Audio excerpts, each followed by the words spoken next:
புதுப்பட்டினம் முதல்நிலை ஊராட்சி மற்றும் காவேரி மருத்துவமனை சார்பில் இலவச சிறு நீரகவியல் மருத்துவ முகாம் 300க்கும் மேற்பட்டோர் பங்கேற்று பயனடைந்தனர்.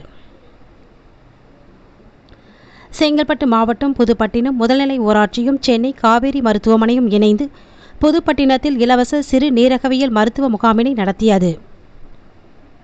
முகாமினை ஊராட்சி மன்ற தலைவர் டாக்டர் காயத்ரி தனபால் தலைமை தாங்கி குத்து விளக்கேற்றி துவக்கி வைத்தார்.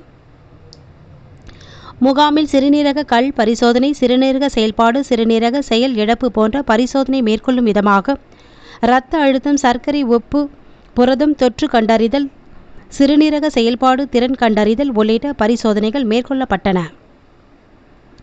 முகாமில் புதுப்பட்டினம் மற்றும் சுற்றுப்புற கிராமங்களை சேர்ந்த சுமார் 300க்கும் மேற்பட்டோர் பங்கேற்று பரிசோதனை செய்து கொண்டனர். நோய் கண்டறியப்பட்டவர்களுக்கு சென்னை காவேரி மருத்துவமனையில் சிறப்பு சலுகையில் மருத்துவ சிகிச்சை அளிக்கப்படும் என தெரிவிக்கப்பட்டது.